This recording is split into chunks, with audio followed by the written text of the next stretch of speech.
Romanos capítulo 1, versículos 16 y 17.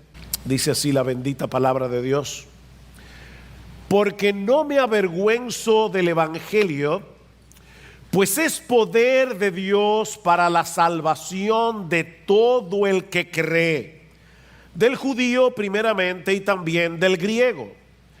Porque en el evangelio la justicia de Dios se revela por fe y para fe, como está escrito: mas el justo por la fe vivirá. En estos dos versículos que acabamos de leer, no solo encontramos el corazón, la esencia de la carta de Pablo a los romanos, sino también el corazón del cristianismo, el corazón del evangelio. Pablo nos muestra en este texto cómo puede un Dios perfectamente justo perdonar y aceptar en su presencia a un hombre injusto y aún así preservar intacta su justicia. Yo voy a repetir esa pregunta otra vez, porque ese es el corazón de este texto y es el corazón de mi sermón en esta mañana. ¿Cómo puede un Dios perfectamente justo aceptar, perdonar y aceptar en su presencia a un hombre injusto y aún así mantener intacta su propia justicia? Si tú puedes entender lo que Pablo nos enseña en estos dos versículos, tú vas a entender de qué se trata el cristianismo.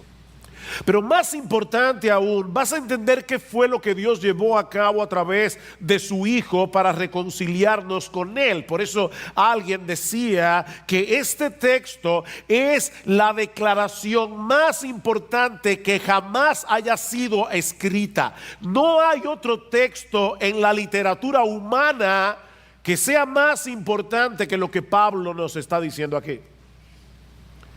Ahora, antes de pasar a considerar el contenido de estos dos versículos, permítanme poner este texto en su contexto. Hace 2 semanas comenzamos el estudio de esta carta que el apóstol Pablo envió a una iglesia que no lo conocía personalmente, pero a la que él deseaba visitar desde hacía años. Es esa imposibilidad de llegar a Roma lo que mueve a Pablo a escribirles esta carta, que termina convirtiéndose en un tratado monumental del evangelio y de sus implicaciones. En los primeros 15 versículos del capítulo 1 que ya consideramos en los 2 domingos anteriores, Pablo introduce la carta manifestándole, entre otras cosas, su ferviente deseo de ir a visitarles para compartir con ellos el evangelio. Noten el versículo 15: así que por mi parte ansioso estoy de anunciar el evangelio también a vosotros que estáis en Roma. Estoy ansioso, dice Pablo, de llegar a vosotros con el evangelio.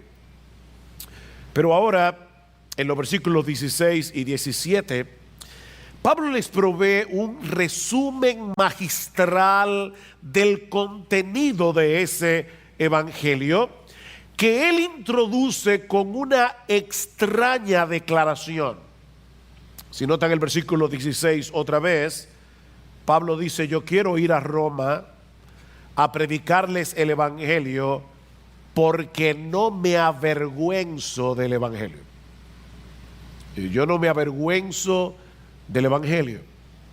Ahora, esta declaración es extraña porque, humanamente hablando, subrayen eso, repito, humanamente hablando, Pablo tenía todas las razones del mundo para avergonzarse del evangelio.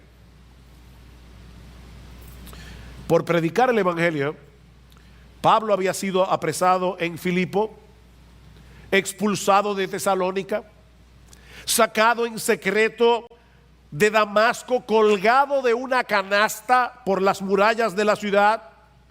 Tuvo que ser escoltado para salir a salvo de la ciudad de Berea. Pablo fue burlado en Atenas, considerado como un imbécil en Corinto, apedreado y dejado por muerto en la ciudad de Listra, acusado de blasfemia en Jerusalén, donde casi lo matan a golpes. Mis hermanos, cualquier ser humano normal se habría sentido tentado a cambiar de trabajo antes que seguir poniendo en peligro su integridad física y su integridad emocional. Por otra parte, en este punto de la historia, el cristianismo tenía muy mala reputación en Roma y en todo el imperio. Los cristianos eran acusados de ser ateos porque ellos no adoraban a los dioses del Olimpo. Muchos pensaban que eran caníbales, sí, caníbales, porque no podían entender qué era lo que pasaba en la cena del Señor cuando ellos compartían el pan y decían el cuerpo de Cristo. Ellos pensaban que los cristianos comían carne humana en sus cultos secretos de adoración. También eran considerados como un peligro para la estabilidad política del imperio, porque la estabilidad de Roma giraba en torno a la adoración del emperador como una persona divina. Los romanos solían ser muy abiertos en materia de religión. Ellos toleraban cualquier religión siempre y cuando los adeptos estuvieran dispuestos a postrarse delante del César y reconocerle como el Curios, como el Señor, es decir, como una persona divina. Pero los cristianos se rehusaban a reconocer otro Señor que no fuera Jesucristo. Y fue esa exclusividad del cristianismo lo que finalmente provocó la persecución del imperio romano.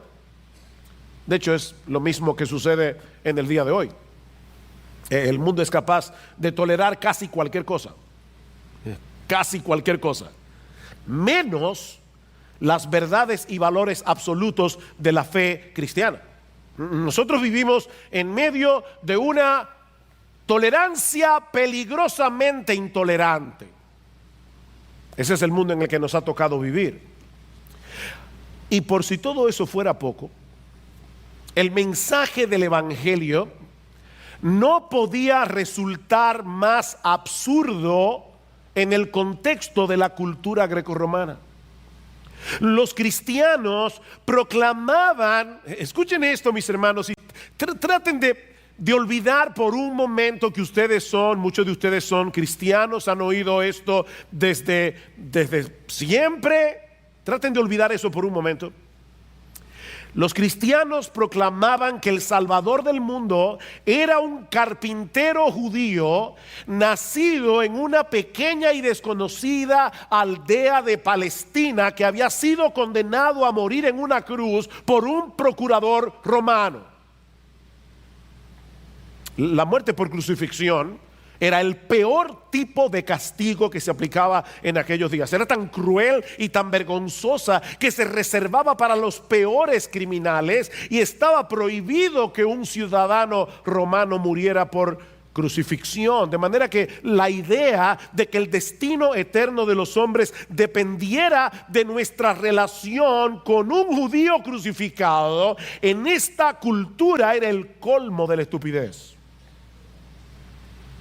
Es a eso que se refiere Pablo cuando dice en 1 Corintios capítulo 1 versículo 18 que la palabra de la cruz, y él se está refiriendo precisamente al mensaje del Evangelio que proclama salvación por medio de la muerte de un crucificado. La palabra de la cruz es locura, es tontería, es imbecilidad, dice Pablo, para los que se pierden. Era un escándalo para los judíos, una estupidez para los griegos. El Evangelio era un insulto a la inteligencia. Por eso no es difícil suponer que algunos cristianos en Roma, y yo sospecho que algunos aquí, estaban luchando con la tentación de no querer compartir con otros el Evangelio, porque no querían ser burlados, porque no querían ser tenidos por imbéciles. Yo no sé tú, pero yo creo que pocas cosas pueden resultar más difíciles de soportar que el rechazo y la vergüenza. Y sin embargo, ahora Pablo les dice, ¿saben qué? Yo tengo años deseando ir a Roma. Tengo años deseando ir a Roma porque yo quiero predicarles el Evangelio. Y la razón por la que yo quiero predicarles el Evangelio es porque yo no me avergüenzo del Evangelio. Es una declaración extraordinaria. Viéndolo en ese contexto. Yo no me avergüenzo del Evangelio, ni quiero que ustedes se avergüencen tampoco. Ahora déjenme decirles, Pablo era un buen maestro, no solamente hace una declaración, permítanme explicarles por qué a pesar de todo lo que me ha sucedido, por qué a pesar de que el Evangelio es una locura en la cultura greco-romana en la que nos ha tocado vivir, déjenme explicarles por qué yo no me avergüenzo del Evangelio. Y Pablo da 4 razones aquí. La primera es porque el Evangelio es el poder salvador de Dios. Versículo 16. Porque no me avergüenzo del Evangelio, pues es poder de Dios para la salvación de todo el que cree. Pablo sabía que ese mensaje que resultaba tan absurdo para la mente humana era en realidad el poder omnipotente de Dios para salvar a los pecadores. Porque Pablo va a decir en 1 Corintios capítulo 1 versículo 24 que lo débil de Dios es más fuerte que los hombres. Lo que los hombres tienen por débil en Dios es más fuerte que los hombres. La palabra griega que se traduce aquí como poder es una palabra que ustedes conocen, es la palabra dunamis, de donde viene nuestra palabra dinamita. La palabra, dice Pablo, es el poder explosivo de Dios, pero no para destruir, sino para construir, para salvar. Es un poder que transforma, es un poder que reconstruye una vida humana que está despedazada internamente en el asiento mismo de su personalidad, una mente, un corazón, una vida que está destrozada por causa del pecado. El Evangelio es poder de Dios para hacer eso. Yo no me avergüenzo del Evangelio, dice Pablo, porque no existe en el mundo ningún otro mensaje como el Evangelio. No existe ninguna terapia psicológica que pueda hacer lo que solo el Evangelio es capaz de hacer en la vida de otro ser humano. Y Pablo sabía eso por experiencia propia, porque ese poder omnipotente obró en su propia vida para convertirlo en un apóstol, habiendo sido él un perseguidor de la iglesia. Hubo una época en que Pablo aborrecía con todas las fuerzas de su corazón el nombre de Jesús. Hubo una época en que este hombre había tomado como la misión de su vida. Pablo existía, llegó un momento que la misión de su vida era dedicar todas sus energías a la destrucción del cristianismo. Pablo era un blasfemo. Pablo era un agresor. Pero el poder explosivo del Evangelio lo transformó. El poder explosivo del Evangelio cambió por completo su perspectiva de la realidad, a tal punto que ese Jesús que antes aborrecía se convirtió en la pasión de su vida. Pablo no se avergonzaba del Evangelio porque sabía por experiencia el poder de ese Evangelio para transformar realmente la vida de un hombre. Ahora, yo quisiera en esta mañana que Dios me dé la capacidad de poder ir a través de cada palabra de este texto. Cada palabra. Y yo quiero que ustedes noten aquí, en el versículo 16, que Pablo no dice simplemente que el Evangelio revela el poder de Dios, o que el tema del Evangelio es el poder de Dios. No, lo que Pablo dice en el texto es que el Evangelio es. ¿Se dieron cuenta? Yo no me avergüenzo del Evangelio porque ese Evangelio es poder de Dios para salvación. Es a través de la predicación del Evangelio que Dios obra en el corazón de los hombres para traerlos a salvación y transformarlos por completo de adentro hacia afuera. El Evangelio es el bisturí a través del cual Dios abre los ojos de hombres que están ciegos y que no pueden ver lamentablemente la gloria, la hermosura, la majestad, la sabiduría, el poder, la gloria de nuestro bendito Señor y Salvador Jesucristo. Así que Dios usa el Evangelio como el bisturí a través del cual Él hace esa operación. Yo recuerdo cuando mi mejor amigo se convirtió al Señor. Para mí fue un shock porque éramos amigos a través de toda la adolescencia. Era realmente una persona muy cercana a mí y yo lo conocía muy bien, y una de las cosas que yo admiraba de ese amigo era su inteligencia. Siempre pensé que este amigo era mucho mejor que yo en todo. En la escuela él sacaba mejor nota que yo, nos metíamos en un deporte y él jugaba mejor que yo. Una vez entramos juntos a aprender a tocar guitarra y al poco tiempo ya él estaba tocando guitarra y yo estaba maltratando la guitarra. Él era mejor que yo en todo. Y gracias al Señor, yo nunca que yo recuerde sentí envidia por él. Pero yo recuerdo cuando él por primera vez me habló de Jesucristo. Para mí fue un shock. ¿Cómo es posible que este individuo de verdad crea que Jesucristo es el Dios encarnado? Y recuerdo una noche hablando con él acerca de ese tema, me decía, ¿qué tú crees de Jesucristo? Yo decía, bueno, era un hombre adelantado para su época. ¿Han oído eso? Unos días más tarde, yo comencé a leer la Biblia. E inmediatamente, mis ojos fueron abiertos para entender que este libro es la palabra infalible, inerrante, inspirada de Dios, y que Jesucristo es nada más y nada menos que el Dios encarnado que vino al mundo a morir por mis pecados. Inmediatamente fue simplemente comenzar a leer este libro y ser convencido de la veracidad del Evangelio. Mis hermanos, ese es el poder de Dios.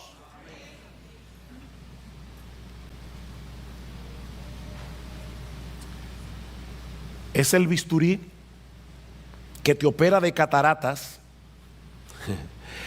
para que puedas entender que ese Jesús que fue crucificado en debilidad no era otro que el Hijo de Dios, la segunda persona de la Trinidad, que por amor a nosotros se hizo hombre y decidió ocupar nuestro lugar en esa cruz para saldar nuestra deuda con la justicia de Dios.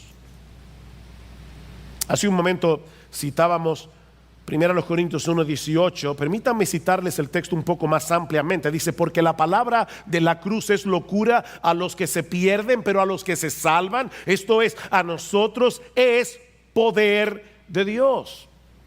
Pues ya que en la sabiduría de Dios el mundo no conoció a Dios mediante la sabiduría, agradó a Dios salvar a los creyentes por la locura, oigan eso, la locura de la predicación, lo que estamos haciendo hoy en la mañana aquí.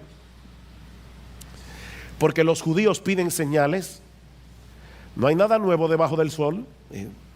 Yo quiero ver algo espectacular. Yo quiero ver milagros. Los judíos piden señales, los griegos buscan sabiduría. Dime algo más complejo filosóficamente hablando. Dime algo que rete mi cosmovisión filosófica para que yo pueda ver la profundidad intelectual del Evangelio. Y Pablo dice, sí, los judíos piden señales, los griegos buscan sabiduría, pero nosotros predicamos a Cristo crucificado. Para los judíos ciertamente tropezadero, para los gentiles locura, mas para los llamados, así judíos como griegos, Cristo, poder de Dios y sabiduría de Dios. En otras palabras, lo que Pablo está diciendo es Eso que el mundo considera una locura y una necedad y una estupidez, es el instrumento omnipotente que usa Dios para salvar a los perdidos.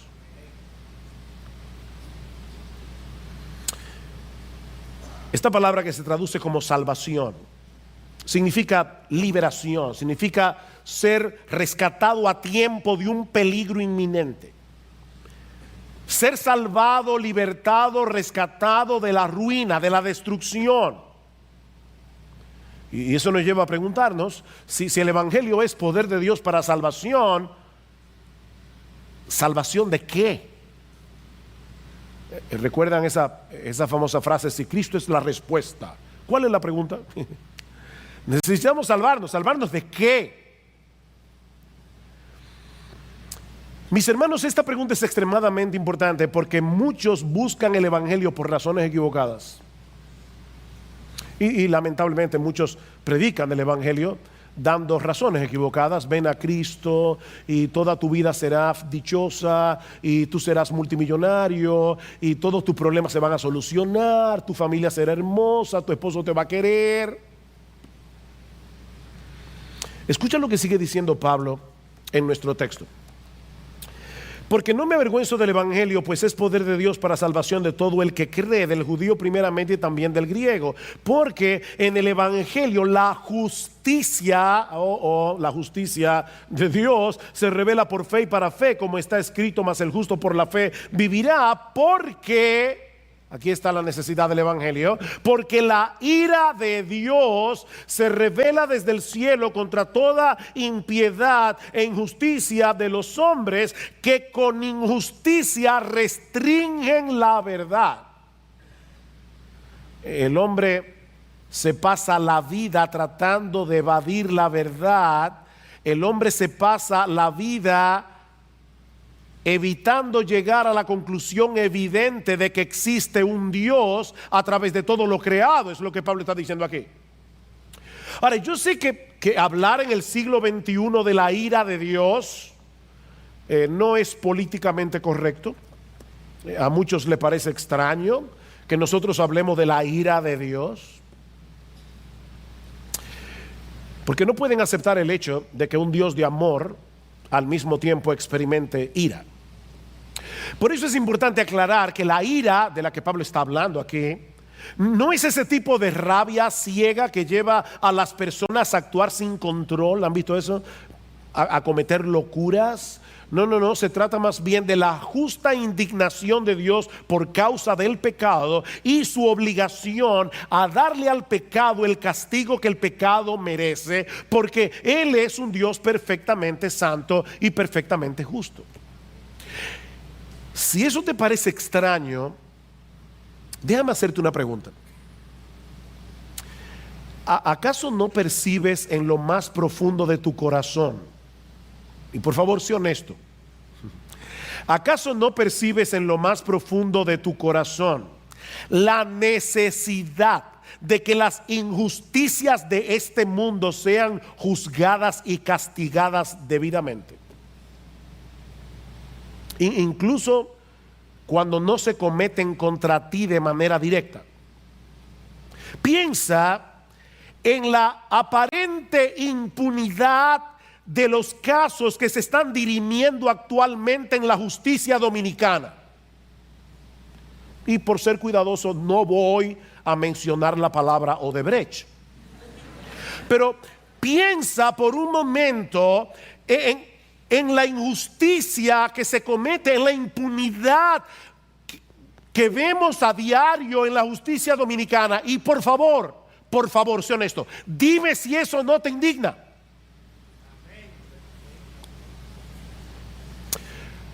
¿O acaso no te produce indignación lo que está sucediendo actualmente en Venezuela? Mira, si de verdad tú amas la raza humana, ya ni siquiera los venezolanos, si de verdad tú amas la raza humana, deberías indignarte. ¿Sabes por qué? Porque la ira y el amor no son incompatibles, sino todo lo contrario. Es imposible amar sin sentir indignación cuando se daña lo que amas. ¿Oíste eso? Es imposible amar y no sentir indignación. Si tú no sientes indignación, tú eres un apático, eres un indiferente, no una persona que ama.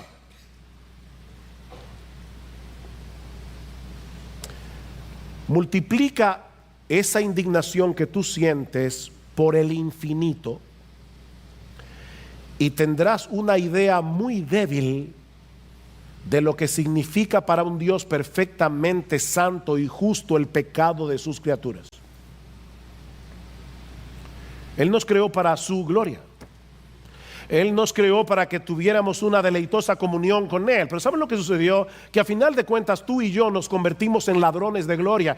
Tú y yo queremos gloria para nosotros mismos. Tú y yo queremos fama. Tú y yo queremos llamar la atención, ser el centro de atención. Nosotros, criaturas creadas para glorificar al único que merece gloria, para glorificar al único que tiene gloria, nos convertimos en ladrones de gloria. Decidimos vivir para nosotros mismos y violar continuamente la ley moral de Dios. ¿Sabes cuál es tu problema y el mío? Que nosotros anhelamos que los otros reciban lo que justamente merecen por sus pecados, pero al mismo tiempo alimentamos la esperanza de que Dios se haga de la vista gorda cuando se trata de nuestros pecados. Pero si Dios se desentendiera de todos los pecados que una humanidad caída ha cometido y comete y seguirá cometiendo contra Él todos los días, incluyendo tu pecado y el mío, Dios sería el juez más corrupto del universo. De manera que la razón por la que necesitamos el Evangelio no es porque te sientes solo, no es porque experimentamos un vacío existencial que necesita ser llenado, no es porque tenemos un serio problema con la justicia de Dios por causa de nuestros pecados. Tú tienes un serio problema con la justicia de Dios por causa de tus pecados. Escucha lo que dice Pablo en Romanos capítulo 3, versículo 10. Esa es una radiografía de la raza humana. Pablo dice, como está escrito, no hay justo ni aún uno, no hay quien entienda, no hay quien busque a Dios. Todos se han desviado, a una se hicieron inútiles, no hay quien haga lo bueno, no hay ni siquiera uno. No hay uno. Constantemente violamos la ley moral de Dios, incluyendo los dos mandamientos más importantes. Comenzando por ahí: amarás al Señor tu Dios con todo tu corazón, con toda tu alma, con toda tu mente, con todas tus fuerzas. Amarás a tu prójimo como a ti mismo. ¿Sabes que no hay un ser humano que obedezca a ninguno de esos dos mandamientos ni por un segundo?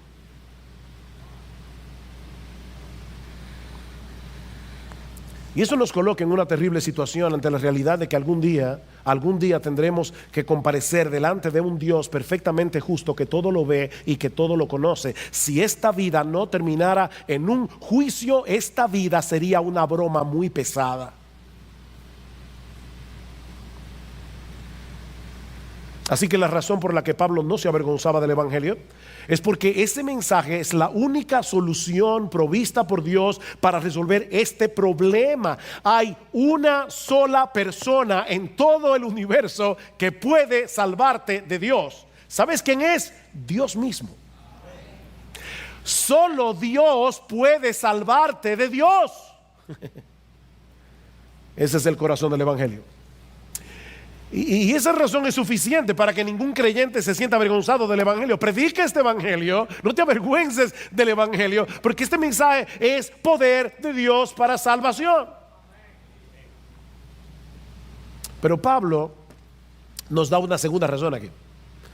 Yo quiero ir a Roma, yo quiero predicar el Evangelio, yo no me avergüenzo del Evangelio, por el alcance universal del Evangelio. Vean el versículo 16 una vez más. Porque no me avergüenzo del Evangelio, pues es poder de Dios para la salvación de todo el que cree. Del judío primeramente y también del griego. La oferta del Evangelio es para todos. ¿Saben por qué? Porque todos necesitan lo que el Evangelio ofrece. No importa si tú eres rico, si tú eres pobre, no importa si tú eres famoso o si eres desconocido, no hay una sola persona en todo el planeta que no necesite el Evangelio. Y Pablo se ocupa de englobar aquí a toda la raza humana. Dice él, es salvación de todo aquel que cree.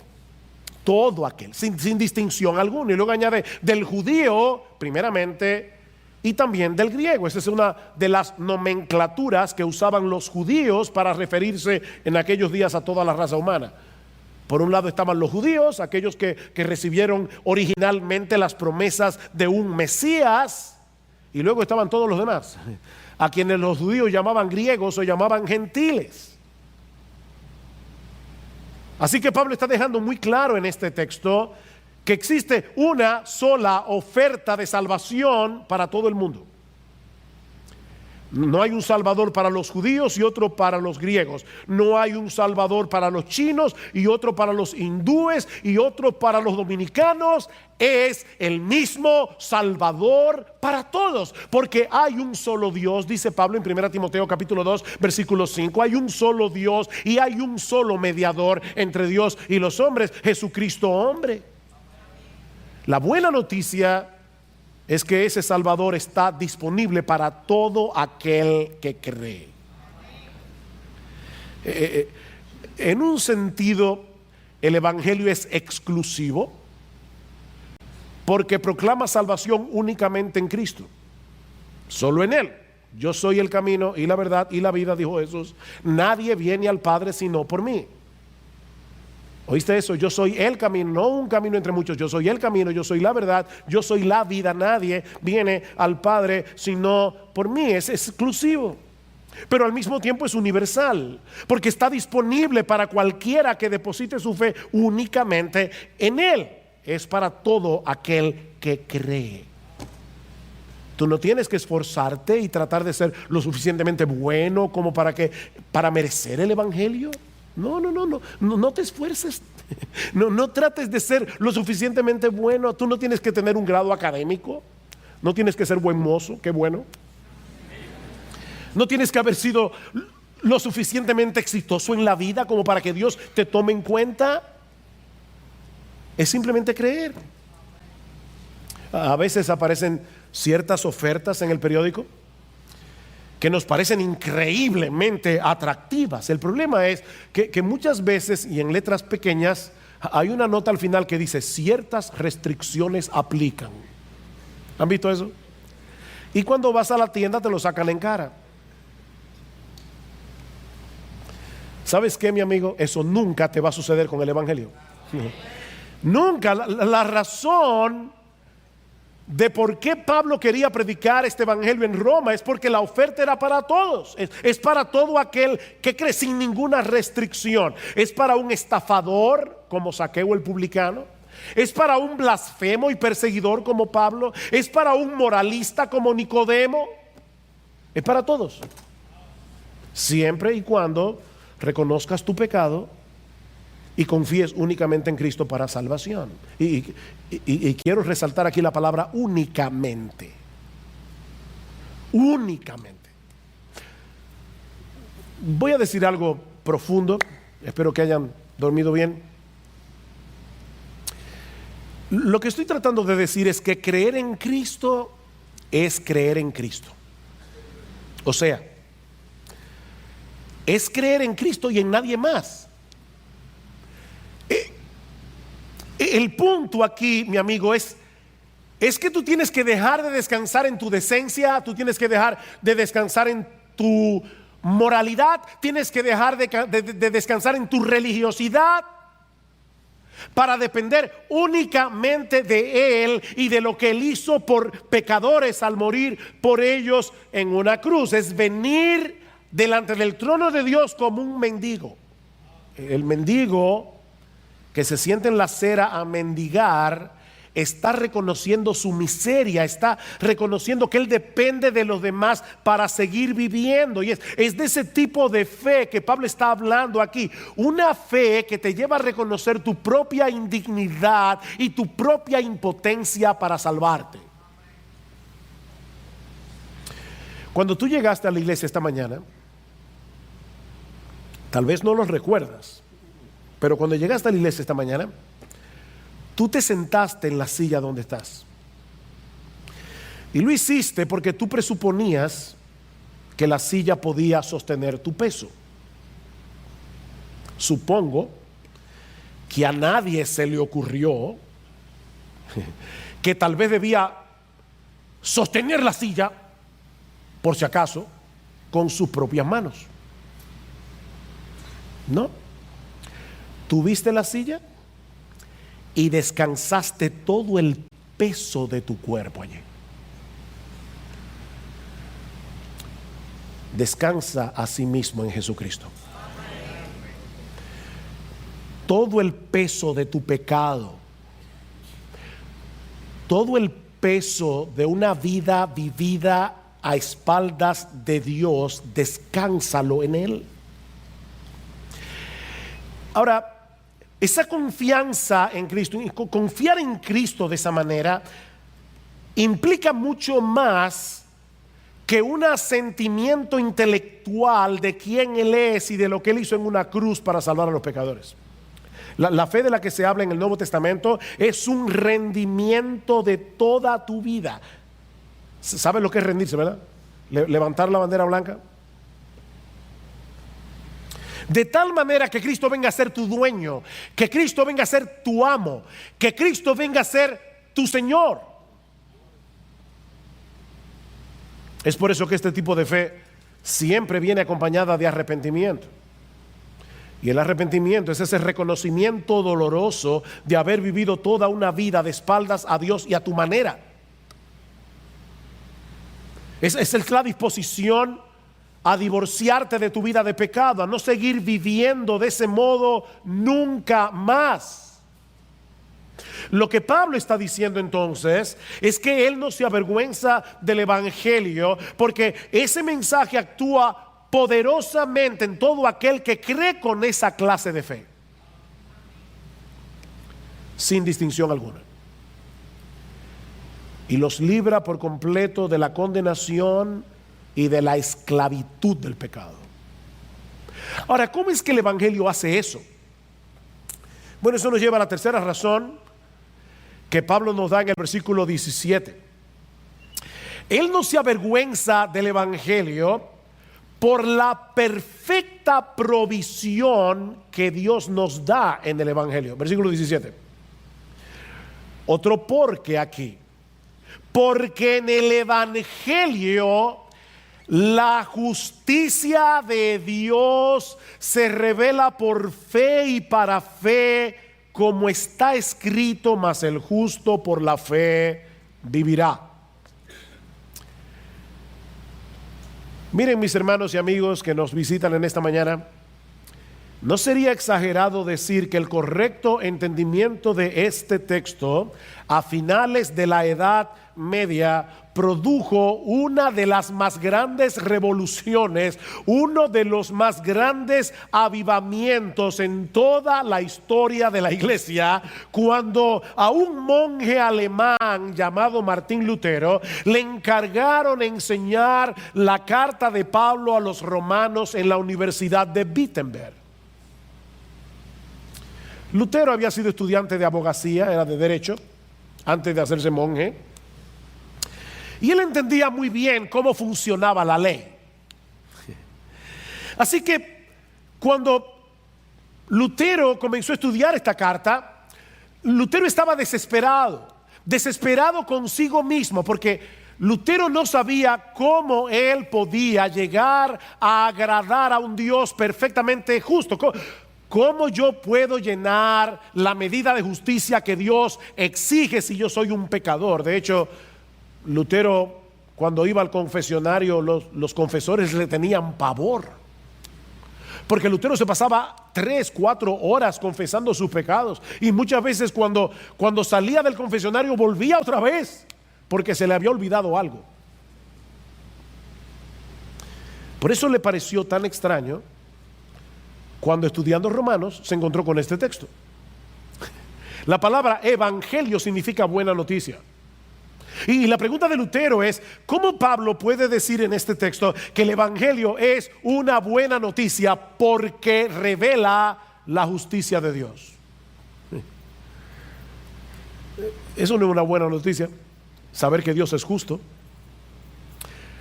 No es una buena noticia saber que ese Dios perfectamente justo algún día le va a dar a cada cual lo que merece.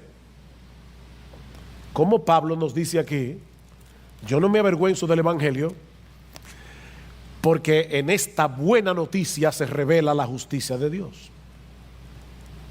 Hasta que Lutero entendió que Pablo no está hablando aquí del carácter justo de Dios, sino de la justicia que Dios provee como un regalo gratuitamente por gracia, por medio de la fe a los que no tienen justicia.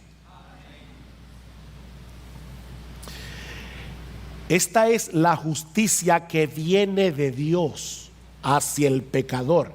Es la justicia que Él provee como un regalo, como un don de gracia por medio de Jesús. ¿Recuerdan la pregunta que yo hice al principio? ¿Cómo puede un Dios perfectamente justo aceptar en su presencia a un pecador injusto y seguir siendo justo? La respuesta a ese dilema es Jesús. Jesús es la respuesta. La segunda persona de la Trinidad se hizo hombre para cumplir a la perfección todas las demandas de la ley moral de Dios, y luego fue a una cruz para pagar con su muerte lo que la ley demanda de sus transgresores. La paga del pecado es la muerte. De ahí lo que dice Pablo en 2 Corintios 5:21. Al que no conoció pecado, Cristo, al que no conoció pecado, por nosotros, es decir, a favor de nosotros, por causa de nosotros, Dios a Él lo hizo pecado, para que entonces nosotros fuésemos hechos justicia de Dios en Él. Eso es lo que Lutero llamaba un glorioso trueque. Un glorioso intercambio. Nosotros le damos a Jesús nuestros pecados, Él paga completamente por ellos en la cruz, y al mismo tiempo Él nos concede su justicia por medio de la fe. Por eso Pablo dice más adelante en Romanos capítulo 3 versículo 27: ¿dónde pues está la jactancia? ¿Hay alguien que se pueda jactar de ser creyente aquí? ¿Hay alguien que pueda llegar al cielo diciendo: bueno, aquí estoy, Señor, esta salvación fue sudada? No, tú no la sudaste, otro la sudó por ti.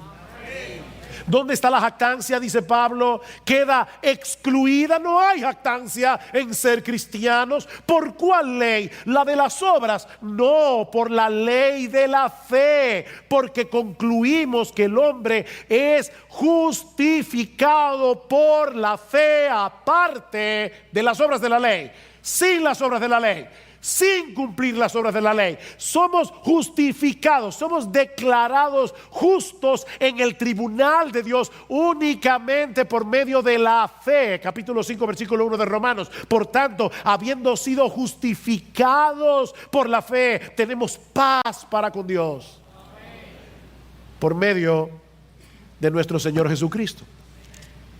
Estamos en paz. No tenemos cuentas pendientes con la justicia de Dios. ¿Qué es entonces lo que se revela en el evangelio? Que nosotros como pecadores jamás podremos llegar a satisfacer la justicia perfecta de Dios, porque Él solo puede ser plenamente satisfecho con una justicia que sea idéntica a la de Él. Dice el profeta en Isaías 64:6 que nuestras obras de justicia son como un trapo de inmundicia delante de Él. De manera que la única justicia que Dios acepta en su presencia es la justicia perfecta de su Hijo, la cual es puesta en nuestra cuenta por medio de la fe. Ese es el corazón del Evangelio. Que somos declarados justos en la presencia de Dios, aceptando por la fe que Él nos concede como un regalo por medio de la fe en Jesucristo. Es una justicia que nos es ajena, es una justicia que jamás podremos alcanzar por nosotros mismos. Pablo dice en Efesios 2:8, texto muy conocido: porque por gracia sois salvos por medio de la fe, y esto no de vosotros, pues es un regalo de Dios, no por obras, para que nadie se gloríe. Mi amigo, déjame decirte algo: tus buenas obras son como dinero de monopolio en el cielo. No tiene valor, es dinero de monopolio. Mi amigo, esa moneda de tus buenas obras no circula en el cielo. Dios tiene que darte la justicia que tú necesitas. De lo contrario, jamás podrás estar en su presencia, y esa justicia solo se encuentra en su Hijo. Míralo de esta manera: tu libreta bancaria en el banco de Dios está en rojo. Estás en bancarrota. Tú tienes una deuda que no vas a poder pagar ni en 1000 eternidades. Pero Dios decidió pagarla. Dios decidió pagarla. Dios te ofrece en el Evangelio poner en tu cuenta las inmensurables riquezas de Cristo, el Dios encarnado, únicamente por medio de la fe. Y eso nos lleva de la mano a la cuarta y última razón, que veremos más brevemente, por la que Pablo no se avergüenza del Evangelio. Y es porque la salvación que el Evangelio ofrece depende de Dios de principio a fin. La salvación que Dios ofrece en el Evangelio depende de Él, de principio a fin. O sea, no se trata de una salvación que se inicia por la fe y que luego depende de nuestro esfuerzo para conservarla. No. Versículo 17: porque en el Evangelio la justicia de Dios se revela por fe y para fe. Es una frase extraña que en el texto griego lo que significa es desde la fe y hacia la fe. Es una justicia que se revela desde la fe cuando por primera vez tú crees en el Señor Jesucristo. Es una justicia que se revela hacia la fe. Descansa originalmente en Cristo para la salvación, pero te lleva a seguir descansando en Cristo por la fe por el resto de tu vida.